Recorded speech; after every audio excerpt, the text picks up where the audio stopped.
Ekomisija.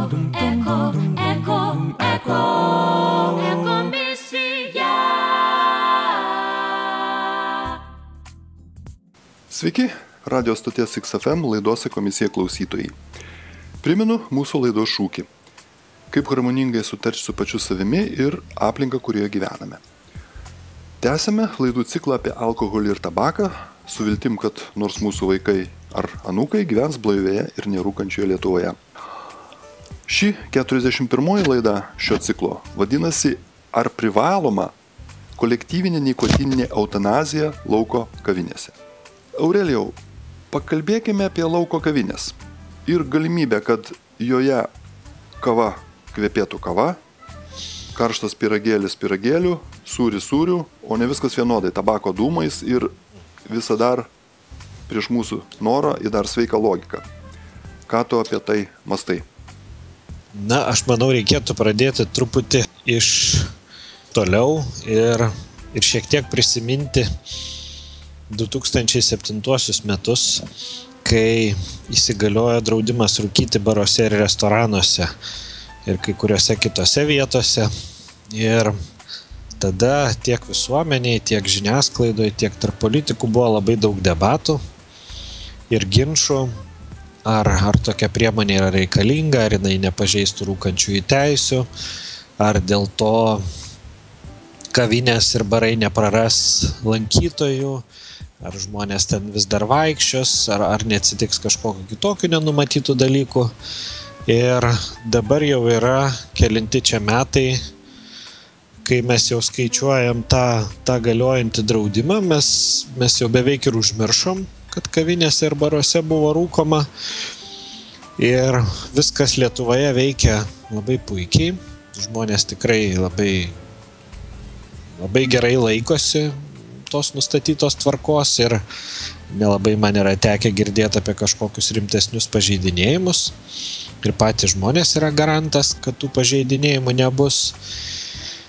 Ir per tuos metus visuomenė, gal sakykim taip, suaugo ir subrendo matyt sekančiam žingsniui, nes pasyvus rūkymas jis yra toks dalykas, kuris nepatinka ne tik nerūkantiem, jis nepatinka ir nemažai daliai rūkančių žmonių.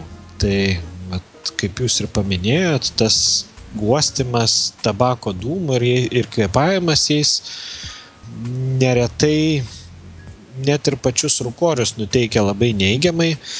Ir aš norėčiau pasidžiaugti ir savotiškai pagirti čia tos mūsų Lietuvos rūkorius, nes Lietuvoje rūkoriai pasidarė tokie tikrai, sakykime, gana kultūringi arba bent jau kultūringesni už kai kurių kitų Europos šalių rūkančiuosius ir...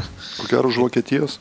Už Vokietijos tikrai, už Austrijos ir kai kurių kitų ir tikrai yra labai smagu stebėti ir matyti, kaip suaugę žmonės, sakykime, ypatingai vyrai, norėdami parūkyti, jie paeina į šoną, pasitraukia nuo nerūkančių žmonių kompanijos, susiranda savo kažkokią tai vietą, kur jie tą gali padaryti, negadindami sveikatos kitiem. Ir atsiranda tas toks kultūringumas ir supratimas, kad taip, aš, sakykime, jeigu ir rūkau, jeigu aš noriu rūkyti, arba man jeigu neišeina mesti rūkyti, tai negadinti sveikatos kitiem žmonėm, jam negadinti ne tik gal sveikatos, bet ir nesukelti kažkokio estetinio diskomforto, neversti jų kvėpuoti tais dūmais. Tai yra toks savotiškai tikrai jau darosi kultūros dalykas, jau kažkoks savotiškai priimtas, nerašytas kultūros reiškinys, kur žmonės jau pradeda su juo susigyventi. Dabar yra likę tokių erdvių ir vietų, kur žmonės vis dėlto susirenka visokie, ir rūkantis, ir nerūkantis, jie renkasi ne dėl parūkimo, jie renkasi dėl kitų dalykų. Jie susirenka pabūt kartu, praleisti laiką, pabendrauti ir viena iš tokių vietų tai yra lauko kavinės. Ir dabar prasideda šiltasis metų sezonas, jau lauke tikrai šilta ir žmonės kavinėse, restoranuose, lauko terasuose jau mieliau sėdi ten, negu sėdi kažkur kavinių viduje, kur yra uždara patalpa, nes oras geras, norisi pabūt. Ir kiek man teko bendrauti su narkotikų, tabako ir alkoholio kontrolės departamentu, tai jų atstovai sako, prasideda šitas laikas ir prasidės skundai. Tai prasidės laiškai, raštai žmonių, kurie yra nepatenkinti tuom, kad atėjus pasėdėti kažkur tai lauko kavinę, atsivedus ten pabūti vaikus, šalia atsisėda rūkantys žmonės, kurie pučia tos dūmus tiek vaikam, tiek jiem patiem ir ar nėra jokios galimybės, kaip šitą reiškinį sutvarkyti ir kaip čia padaryti, kad tie nerūkantys žmonės nebūtų verčiami kvėpuoti kitų žmonių iškvepiamais tabako dūmais. Tai kol kas tenka tik apgailestauti ir sakyti, kad teisinės kažkokios tai galimybės, bent jau kiek aš žinau, nėra jokios, tokio tiesioginio reguliavimo nėra. Yra reguliavimas tik tai uždarom patalpom, lauko kavinėm jisai nėra taikomas, bet yra matyti visokių kitokių būdų, kaip žmonės galėtų, sakykime, ar savotiškai pademonstruoti, ar išsireikalauti tų savo teisių, nes jeigu mes kalbam apie pasyvų rūkymą, tai nėra kažkoks filosofinis klausimas, tai nėra tik estetikos klausimas, kur ten vienam gal smirda, kitam kvepia, vienam gal gražu, kitam negražu, nes, kaip sakoma, dėl skonio yra nesiginčiama. Bet tai yra jau visiškai medicininis klausimas, kur pasyvus rūkymas yra tikrai įrodytas, kad jisai ir širdies ligų riziką padidina, ir vėžio riziką didina, gali paūminti astmą žmonėms sergantiems šitą ligą ir panašiai. Tai yra toks pakankamai objektyvus ir mokslu įrodytas sveikatos rizikos veiksnys. Tai Aurelijau, aš vis bijojau, per daug drastiškas laidos pavadinimas, bet čia kaip papasakoju, tai čia gal ir nieko visai, kaip privaloma kolektyvinė nikotininė eutanazija lauko kavinėse. Pusiau savo norų, pusiau ne savo norų, čia taip jau. Taip, pasipriešinti negalime, kažkaip taip jau. Iš tikrųjų, tai toks yra įdomus reiškinys ir aš galvoju, kad yra turbūt tik laiko klausimas, kada ir pati visuomenė subręs, gal ir specialistai padės jai truputį susigaudyti, subręst, kada mes kalbėsim turbūt ne tik apie lauko kavines, ten, sakykime, mes turėjom tokią diskusiją Seime dėl vaikų apsaugos nuo pasyvaus rūkymo gyvenamose erdvėse, ten, kurie gyvena. Žodžiu, mes anksčiau ar vėliau pradėsim kalbėti apie tai, kad joks žmogus neturi teisės gadinti sveikatą kitam jokiomis aplinkybėmis ir jokioje vietoje. Nes juk mes nesakom, kad, pavyzdžiui, vyras neturi teisės mušti žmonos tik viešoje vietoje. Arba balkone gali. Arba tik balkone, arba ten kur nors miegamajam, nežinau. Nesvarbu, kur toks reikalas vyktų. Toks reiškinys jis yra netoleruotinas bet kur. Tai kai mes pradėsim visi panašiai suprast, kad pasyvus rūkymas čia tikrai ne filosofinis ir ne estetikos klausimas, mes tada pradėsim suprast, kad nerūkantys žmonės jie niekur neturėtų būti verčiami kvėpuoti tabako dūmais ir sveikatos pasirinkimas tai yra prioritetinis pasirinkimas, nes niekur nėra įrašyta tokios, sakykime, teisės arba valstybės prievolės sudaryti žmogui sąlygas rūkyti.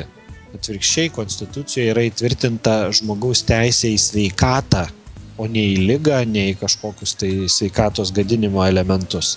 Tai dėl to yra prasmė kalbėti apie lauko kavines, juo labiau, kad dabar, kaip ir minėjau, prasideda tas šiltasis metų laikas, kada žmonės tiesiog ten išeina ir tos diskusijos neišvengiamai vėl prasidės. Gal padarykim trumpą muzikinę pertraukėlę ir grįšime prie laidos temos.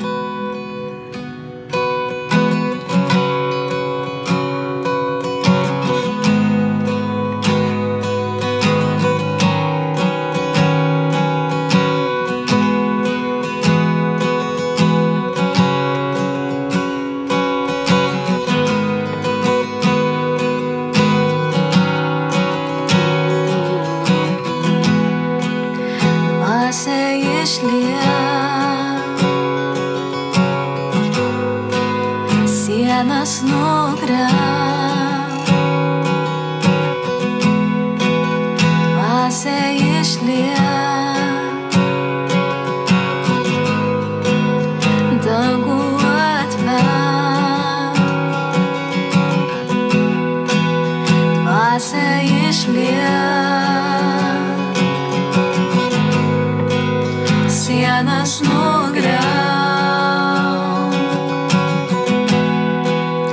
dvasia išliek, dangų atverk, Tėvo vardą, dangus riaumoja garsiai, kilk ir kilk, šioj vietoj gyrius kils aukštai, ar girdi tai, dangaus garsai šioj žemėje,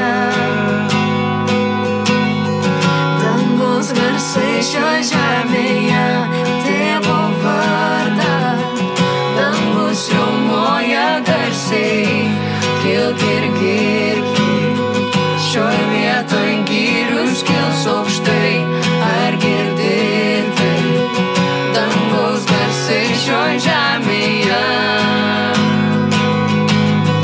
dangaus garsai šioj žemėje, dvasia išliek, sienas nugriauk, dvasia išliek, dangų atverk, Tėvo vardą, dangus riaumoja garsiai, kilk ir girki, šioj vietoj gyrius kils aukštai, ar girdi tai, dangaus garsai šioj žemėje, dangaus garsai šioj žemėje, dvasia išliek, sienas nugriauk, dvasia išliek, dangų atverk, dvasia išliek, sienas nugriauk, dvasia išliek, dangų atverk, dvasia išliek,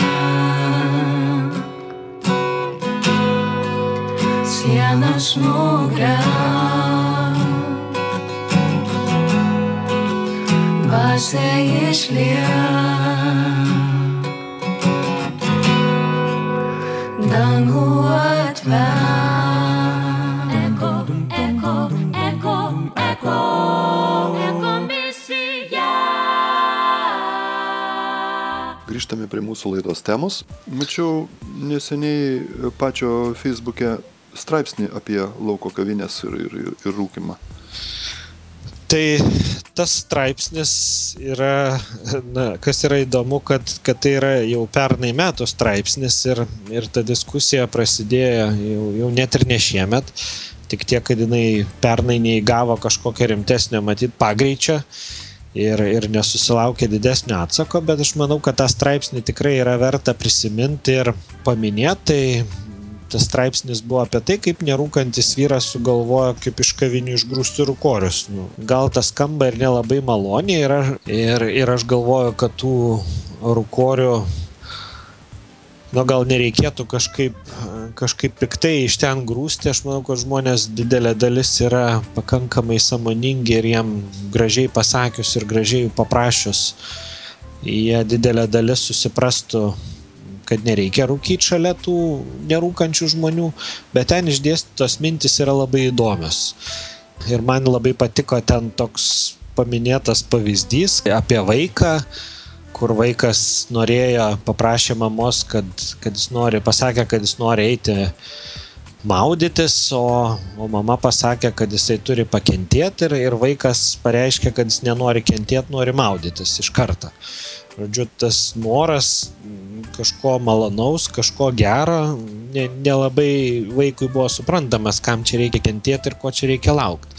Tai aš suprantu nerūkančių žmonės, kurie visiškai nemato reikalo kentėti ir laukti kažko, kol ten Seimas priims kokius nors sprendimus ar dar ką nors padarys ir jie norėtų šiandien mėgautis tuo pasisėdėjimu kavinėje ar restorane, ar bare, lauko terasai, kur būtų neprirūkyta.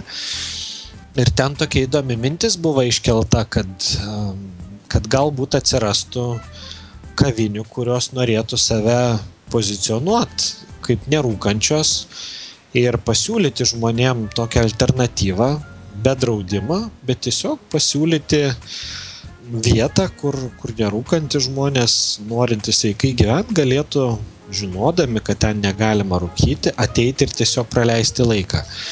Ir aš galvoju, kad šitas dalykas, sakykime, pačių ir tų ateinančiųjų valia pareikšta, jinai galėtų būti galingų įrankių, nes dabar žiūrėkit, čia tokia visiškai paskutinių dienų aktualija, žiūrėkit, kaip žmonės mobilizuojasi ir nusprendė nevaikščioti ten 3 dienas į prekybos centrus, ar dar kažko tai daryti ar nedaryti. Tai įsivaizduokit, ką tai reikštų, jeigu atsirastų tokių vietų, kurios būtų nerūkomas, ypatingai lauko kavinių. Ir apie tai būtų plačiau paskelbta, kaip tai pamotyvuotų, aš įsivaizduoju, kitas kavines kurti tas nerūkimo erdves, nes nerūkančių žmonių yra ženkliai daugiau negu rūkančiųjų. Ir Lietuvoje dabar jau rūko mažiau negu 30% Lietuvos gyventojų.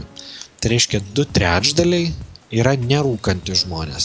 Bet Aurelijau, jeigu tas rūkantis, tarkim, vyras ateitų su žmona, o dar ir vaiką atsivestų, tai ko gero jis nerūkytų. Tai visi 3 jau taptų nerūkantis, bent jau lauko kaviniai tam momentui. Žinoma, ir vėlgi, ką dabar reikėtų vėlgi suprast ir gal tiesiog, kad būtų visiems labai aišku.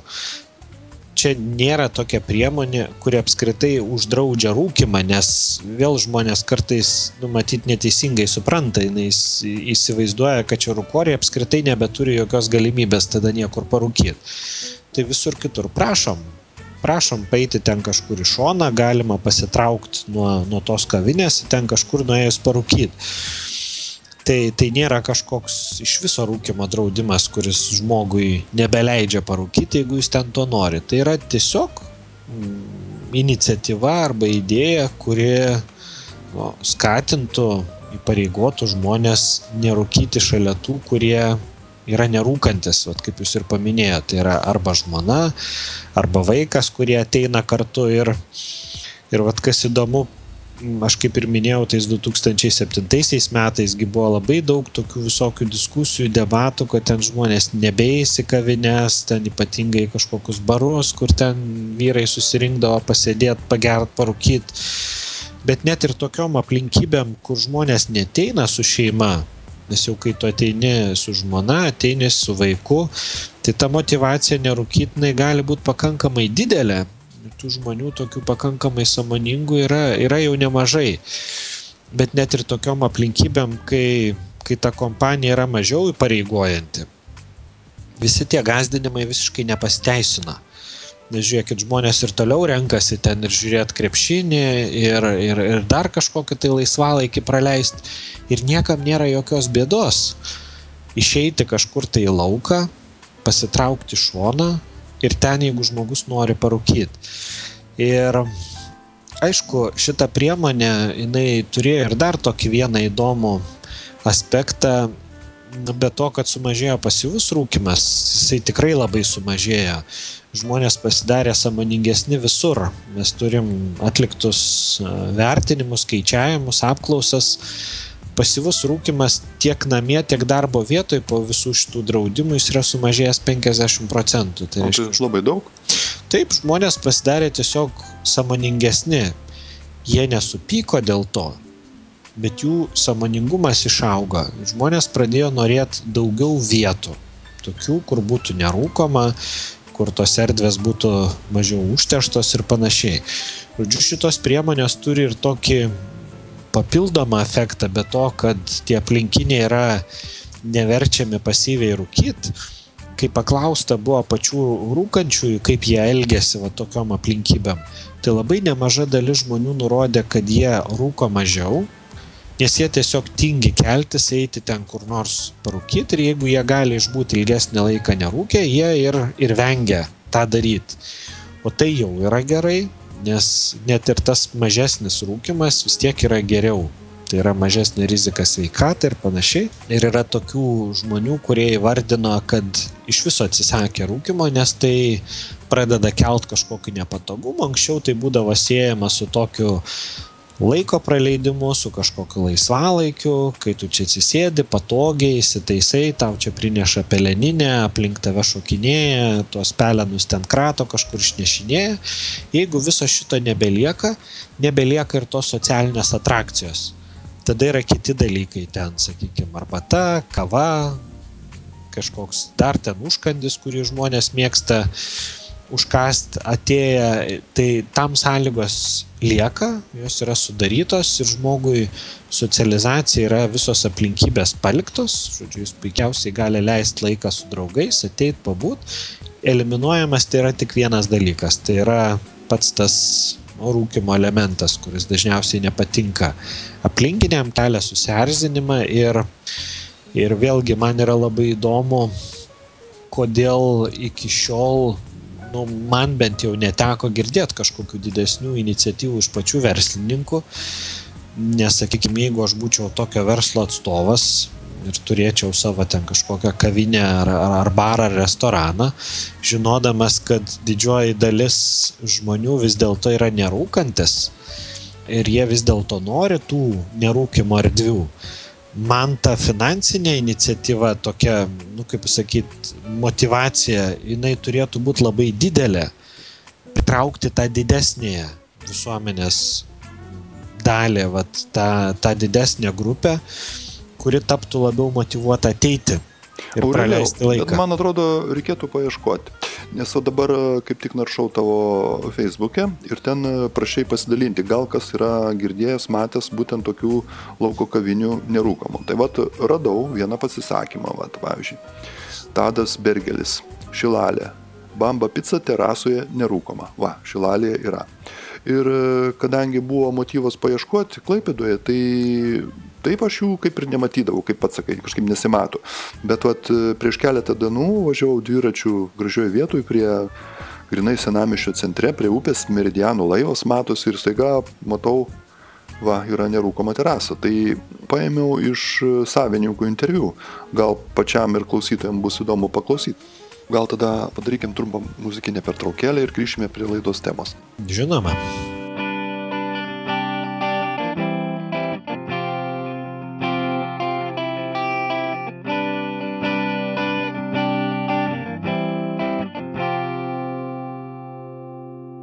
Užsimerksiu prieš pasaulį, nematysiu to, kas blaško.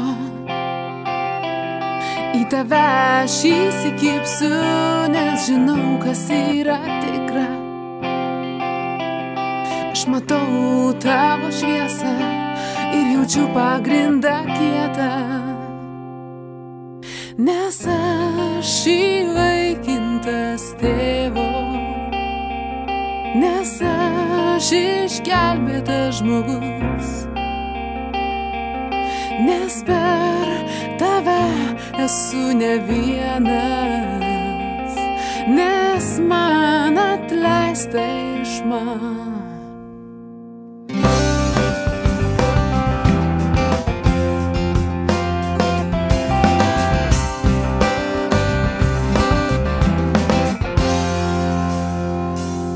Nusisuksiu nuo pasaulio, nematysiu to, kas blaško.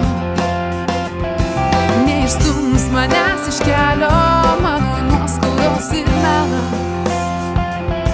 Vieną kartą pasirinkus, aš nenoriu to pamiršti, nes aš įvaikintas tėvo, nes aš išgelbėtas žmogus,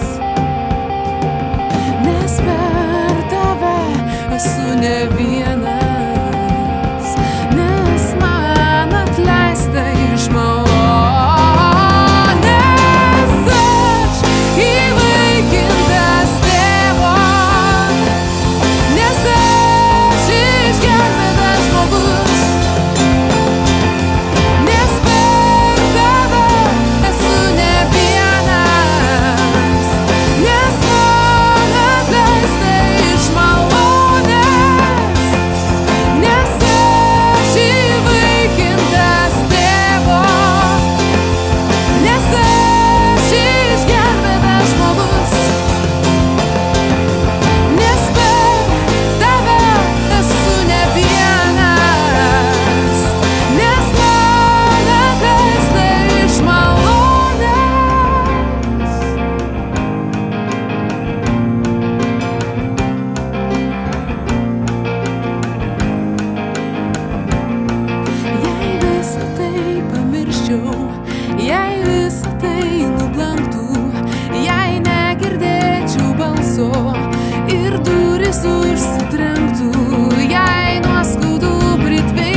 Grįžtame prie mūsų laidos temos. Tuot prieš keletą dienų važiavau dviračių gražioje vietoje prie grinai senamiesčio centre, prie upės Meridiano laivas matosi ir staiga matau, yra nerūkoma terasa. Tai paėmiau iš savininkų interviu. Gal pačiam ir klausytojams bus įdomu paklausyti.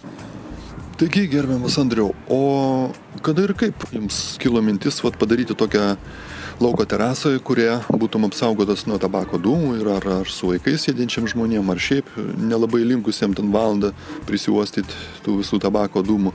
Kaip jums kilo tokia mintis ir nuo kada čia taip jau?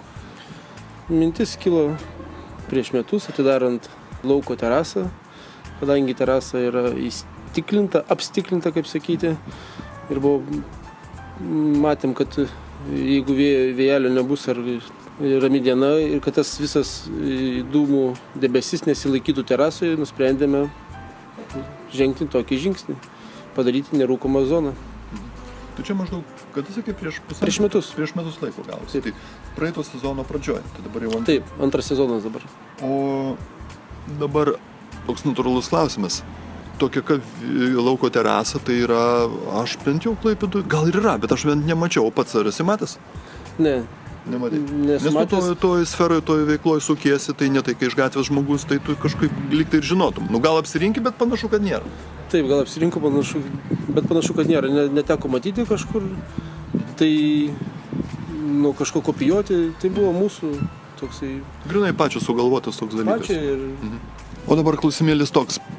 Kadangi tokia naujovė ir netikėta gali būti kitiem, tai panašu, kad galėtų žmonės taip sąlyginai pasiskirstyti į dvi kategorijos, kad vieniem tai didelis džiaugsmas, kad yra proga neuostyti tų tabako dūmų, o kitam kažkaip toks suvaržymas, jis pripratęs išsitraukti ir rūkyti ir visi turi taip ramiai paklusniai sėdėti ir staiga taip, nerūkoma.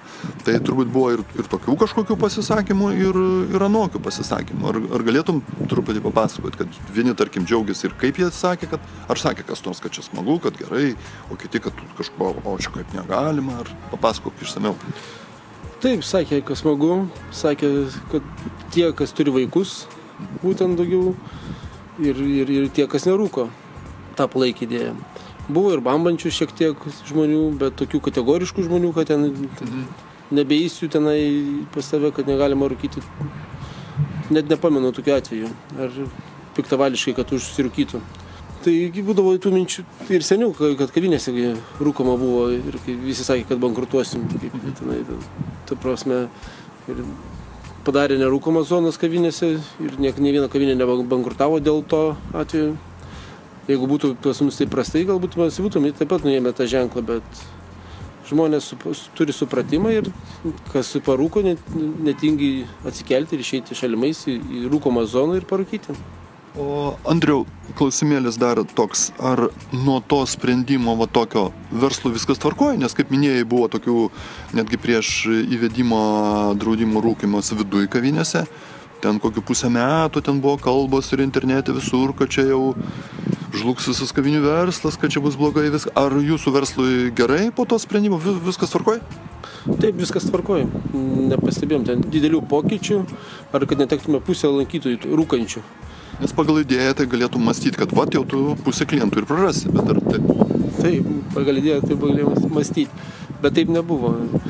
Ir tai, kad ir tos kavinės, kas ir leidžia rūkyti, jeigu tai pastebėjus, dabar neprekiauja tabako tuo pačiu, nes tabako ir taip reikėtų nebėra taip vertinga, kaip sakyti, verslui, kaip būdavo anksčiau. Mes net ir mes neturime to tabako prekyboje. Tai jeigu verslui nuo to sprendimo viskas tvarkoja, tai labai smagu girdėti. Ir aš tikriausiai, kadangi aš pavasaris saulutė išlindo, važiavau su dviračiu prie Meridiano pasivažinėti, ženklas stovi. Kažkaip netikėta, lauko kavinėje yra negalima rūkyti. Sugalvojau paklausti, sakau, ir iš tikrųjų, ar čia maždaug tik tai ženklas, kad iki to ar jau viduj negalima. Atėjau, merginos stovi, taip pažiūrėjo mane, galvoju, turbūt čia koks nors nepasitenkinis bambeklis ateis čia paklausti ir ims komentuoti kokių nesąmonių, žinai. Paskui sužinojau, kad čia šalia ir už barų pats stovi, šeimininkas esi, tai nutariau ir pasidomėti. Tai labai buvo įdomu. Tai aš įsivaizduoju, kad tavo verslui būtų dar geriau, kad daugiau žmonių žinotų, kad vat, yra tokia lauko kavinė, kurioje, tavo vyninė yra, kurioje nerūkoma ir būsi apsaugotas ir vaikai, ir pats, ir tavo draugai nuo tabako dūmų. Tai gal labai gera proga tau pakviesk į savo kavinę dabar. Kviečiam visus nerūkančius ir rūkančius, kultūringus žmonės pasimėgauti gražia mūsų terasos aplinka ir be dūmų pasėdėti terasoje. Tai tavo vyno labai lengva rasti. Iš terasos tiesiai žiūrime, matome Meridiano laivą, teisingai? Teisingai. O koks adresas? Turgaus gatvė 33. Tai šaunu, ačiū tau už tokią puikią iniciatyvą. Aš manau, kad gal šiais sezoną, o gal kitą sezoną tai tikrai atsiras ir daugiau tokių panašių iniciatyvų ir galės žmonės rinktis. Ar nori su dūmais, ar nori be dūmų. Tai ačiū tau labai už tokią nuostabią mintį ir svarbiausia ne tik mintį, bet realizuotą. Tai smagu, dėkui pačiam. Tai va, Aurelijau, matai, suradau ir noriu priminti, kad mes kalbėjome su Vinvyno vyninės savininku Andriu Kšaniu. Tai va, atsiranda tokie daigeliai ir galimas dalykas, kad tas toks susisluoksniavimas turėtų prasidėti. Tada kas gaunasi, kad tu jau turi teisę ir galimybę rinktis. Nori eini čia, nori eini ten. Iš tikrųjų, taip. Tai aš kaip ir sakiau, net ir be teisinio reguliavimo. Niekas jo nevertė, niekas neprivertė. Kuris aišku ateityje, manau, kad turėtų atsirast, nes, žinot, bus turbūt visų ir visokių, nors yra vienas pavyzdys su rūkimu, kur teisinio reguliavimo nelabai prireikė ir jisai buvo, tas sprendimas jis buvo įgyvendintas iš esmės dėl kitų dalykų, tai yra rūkimas lėktuvuose ir žmonės gal net nustebtų paskaitę Lietuvos Respublikos tabako kontrolės įstatymą, kur yra parašyta, kad lėktuvuose rūkyti nėra draudžiama vietose, kurios skirtos rūkantiesiem. Tuo tarpu aš jau nežinau, kas kada atsimena iš vis tokį reiškinį kaip rūkimą lėktuvuose ir ten to neleidžiama daryti pirmiausia dėl saugumo dabar jau ir dėl daugybės kitų dalykų. Tai kartais net ir to teisinio reguliavimo neprireikia ir kai kurie reiškiniai gali pasikeisti. Nors aišku, sakau, teisinis reguliavimas, jisai juos pakeistų labai greitai ir praktiškai visur. Bet kol mes čia sulauksim kažkokių sprendimų, kaip ir minėjau, Seimą, parlamentą, aš tikrai labai norėčiau paraginti tuos, kurie šitą laidą klausosi ir klausys, girdės, ir ypatingai verslininkus, kurie turi tokias lauko kavines, terasas ar barus, būt drąsesniais ir pabandyti įdiegti va tokias priemonės. Ir šitas pavyzdys, kur jūs va čia ką tik tai parodėt, va, pakalbinot konkretų verslininką, kuris turi savo verslą susijusi su va tokiu laisvalaikio praleidimu žmonių. Jisai vardino tas tradicinės baimės tokias, kad žmonės neteis, kad jie bus pikti, kad jie bus nepatenkinti. Tai būna vienas kitas, bet jų yra labai labai nedaug. Ir žmonių nepatenkintų turbūt būna visur ir dėl visko. Vieni būna nepatenkinti dėl aplinkos, kiti dėl aptarnavimo, treti dėl dar kažko, bet didžioji dalis žmonių yra nerūkanti žmonės ir jie bus tikrai labai patenkinti.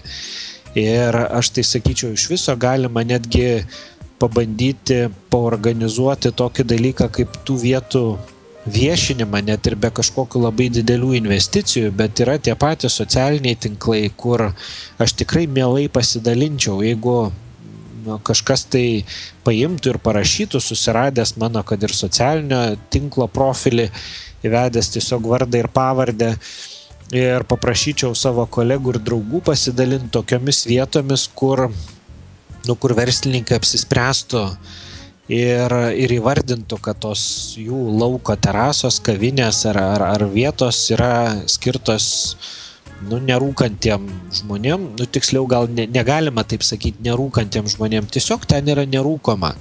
Jos vis tiek yra skirtos visiems, nes ir rūkantis žmogus ten žinoma yra laukiamas, tik tiek, kad jisai turėtų būti sąmoningas ir negadinti sveikatos kitiem, jeigu jis jau turi priėmęs tokį sprendimą, kad jis ją gadinasi savo arba dėl kažkokių tai priežasčių negali numesti rūkyti.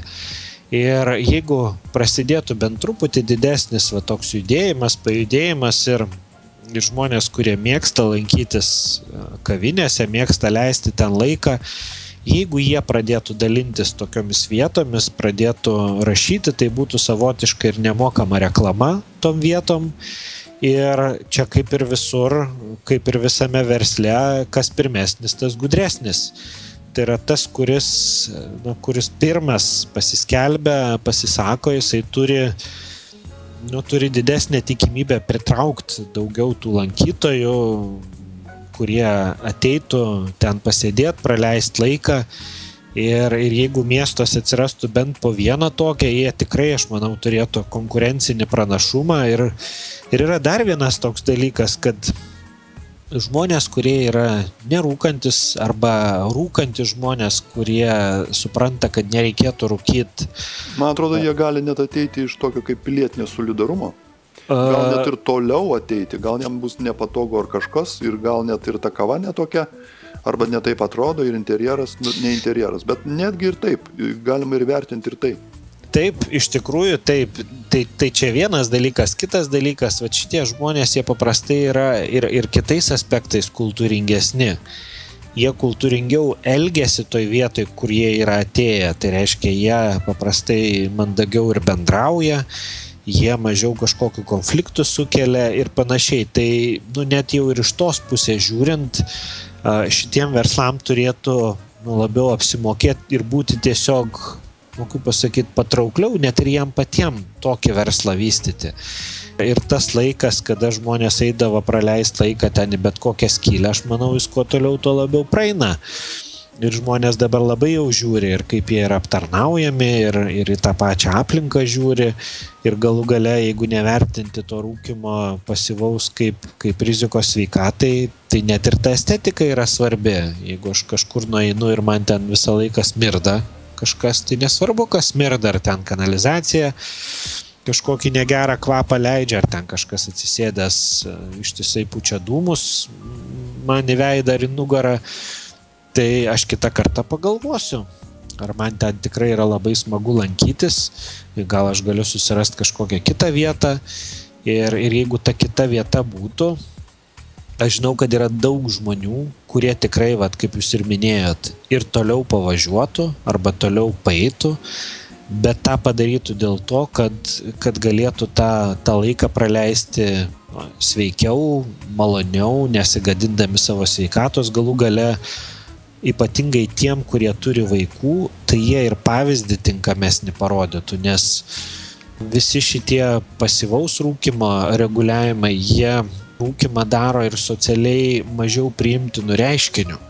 Tai reiškia, vaikui yra parodomas ir pavyzdys. Gal tada padarykim trumpą muzikinę pertraukėlę ir grįšime prie laidos temos.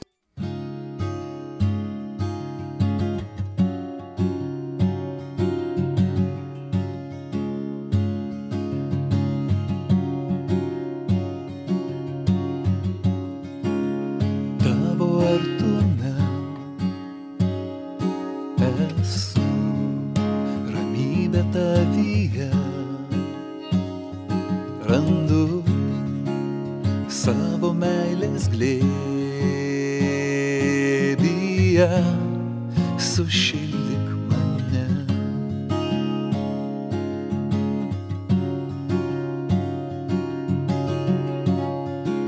Per nerimo dienas sunkias meldžiu mane namo, parves, lydėk savo šventą ranką, būk visad šalia. Vesk mane, kai mano kelią gaubia tamsuma.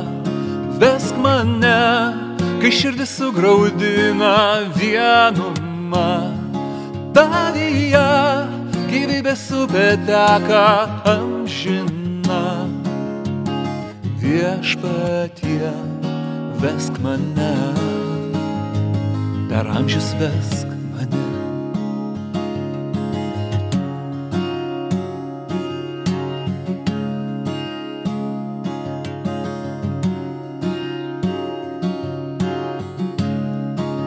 Malonę tavo gyvenu, tikiu tavo šventu žodžiu, aš tyloje girdžiu tave, drąsiau aš šalia. Vesk mane, kai mano kelią gaubia tamsuma. Vesk mane, kai širdis sugraudina vienuma. Tavyje gyvybės upė teka amžina. Viešpatie, vesk mane. Vesk mane, kai mano kelią gaubia tamsuma. Vesk mane, kai širdis sugraudina vienuma. Tavyje gyvybės upė teka amžina. Viešpatie, vesk mane, per amžius vesk mane, vesk mane, vesk mane.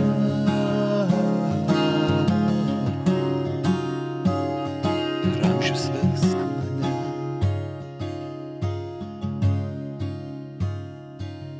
Eko, eko, eko, eko, eko misija. Grįžtame prie mūsų laidos temos. Bet kaip man kartais tenka išgirsti tokių klausimų iš tėvų, sako, nu va, aš rūkau, bet aš norėčiau, kad mano vaikai nerūkytų, tai kaip man jam paaiškinti? Tai paaiškinti bus labai sudėtinga ir galima nebent parodyti, kad rūkymas, vat, man kaip žmogui, jeigu aš esu rūkantis, jisai duoda ne džiaugsmą, bet sukelia iš tikrųjų nepatogumą. Ir jeigu aš esu rūkantis žmogus, aš turiu ieškoti ten kažkokios vietos, kur nebūtų kitų žmonių, žodžiu, pasitraukti, kad negadinti jiems sveikatos. Tai nėra kažkoks didelis pasitenkinimas ar malonumas, o tai yra tiesiog priklausomybė, kurios man yra sudėtinga atsisakyti arba atsikratyti. Ir tai yra socialiai nebepatrauklu tada ir tam pačiam vaikui, matant tokią situaciją, ir jis tada realiai mato, kad tas rūkymas jis yra toks labiau gal problemų, o ne džiaugsmą keliantis kažkoks tai reiškinys ar dalykas. Žodžiu, šitos priemonės jos turi, kaip ir sakiau, labai daug tokių dedamųjų. Viena tai yra sveikatos, vienas tas sveikatos aspektas, kitas tai yra toks auklėjamasis aspektas ir pavyzdžio parodimas. Ir galų gale, kalbant vėlgi, jeigu mes kalbam apie verslus, tai yra savotiško išskirtinumo ženklas ir man yra labai įdomu, kad mes jau kelis kartus bandėm Kaune grąžinti Laisvės alėjai nerūkymo zonos statusą ir buvo net ir parašai žmonių renkami ir visokias iniciatyvos teikiamas Kauno miesto savivaldybei. Ir čia jau kalba ėjo apie grąžinimą, nes jau buvo. Taip, tai čia žymiai lengviaugi. Nu, pasirodo, nėra čia nieko lengviau, nes Kaunas buvo toks unikalus miestas prieš jau čia dabar geroką gabalą metų, kuris turėjo visą pėsčiųjų gatvę, kuri buvo nerūkoma. Tai buvo Laisvės alėja ir savaime aišku, kad tada ten niekur nebuvo galima rūkyti. O kiek metų egzistavo tokia? Tikrai nemažai. Jeigu gerai prisimenu, tai apie 10 netgi galėjo egzistuoti. O, tai labai daug. Ir Kaunas buvo net ir giriamas ir pasaulį ir yra gavęs net ir Pasaulio sveikatos organizacijos medalį už tai. Bet kai meru patapo rūkantis žmogus, jisai labai greit patvarkė visą šitą situaciją ir dabar ten toj Laisvės alėjoje yra rekomenduojama nerūkyti, nebėra draudžiama. Nors kas yra labai įdomu, jeigu žmonių paklausti, vat kauniečių, labai nemaža dalis vis dar galvoja, kad ten negalima rūkyti.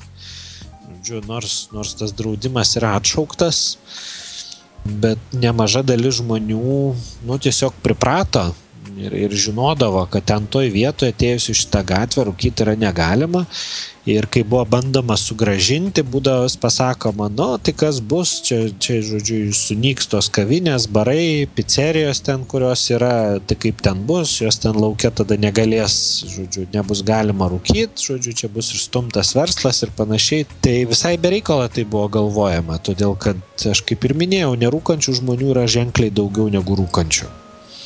Ir tos vietos, kur yra nerūkoma, jos pasidaro patrauklesnės didesniai daliai žmonių, negu yra dabar. Tie, kurie vengia šitų vietų, tiem, kuriem yra nesmagu ten ateit. Ir į tokias vietas tada ateina ir šeimos su vaikais, ir ne tik šeimos su vaikais, ateina iš tikrųjų tai bet kokio amžiaus grupės ir žmonės, ir bet kokio išsilavinimo žmonės, ir tie žmonės tada yra mažiau gal linkę į tokį destrukcinį elgesį, jie yra, kaip ir sakiau, kultūringesni, jie geriau elgesi, jie tada kažkokius kitus dalykus ten perka, įsigyja, vis tiek išleidžia pinigus. Ir kaip tam interviu buvo minėta, nebepardavinėja tabako gaminių netgi, tai pardavinėja kitus dalykus, nes žmonės pinigus vis tiek yra linkę išleisti, palikti kažkam tenai. Ir tie verslai nieko nenukenčia. Dar daugiau tų pačių verslininkų, darbuotojai, kurie ten dirba, jiem taip pat tai yra privalumas, nes tokiose vietose dirbantis, sakykime, padavėjai ar padavėjos, tas aptarnaujantis personalas, jis taip pat yra tada nebeverčiamas kiekvieną dieną tais tabako dūmais kvėpuot, kur žmonės ateinantis, jie dar gali pasirinkti, jie gali neit, bet ten dirbančiam žmogui, jisai tokio pasirinkimo jau nebeturi.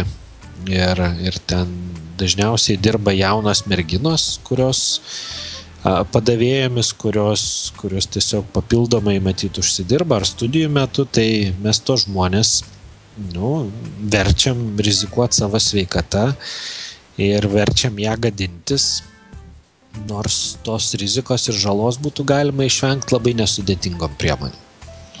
Tai kągi, labai iš tikrųjų įdomios mintis, širdingai dėkoju tau, Aurelijau. Ir dabar paskutinis klausimėlis. Jeigu atsirastų žmonių tavo Facebooko paskyroje pasidalintų, kad rado kur nors Vilniuje, Kaune ar Šiauliuose terasų, kuriuose nerūkama, ar kavinių, ar tokių panašių, ar yra kažkokia mintis sukasi, kaip tai eitų paviešinti, kad tai plačiau žmonių sužinotų, kaip kažkaip, kad įgautų tokį platesnį mastą? Tiesiog, kadangi tik dabar pradėjome apie tą kalbėti, gal dar nepagalvoja, bet jau gal spontaniškai kokios mintis pirmas kyla. Aš manau, kad čia galėtų būti keli variantai. Pirmiausiai, tai žinoma, yra socialiniai tinklai, kur dabar tą informaciją paskleisti yra labai nesudėtinga. O gal koks iniciatorius pats sugalvotų padaryti kokį tinklą per kažką tai tokio? Kodėlgi ne?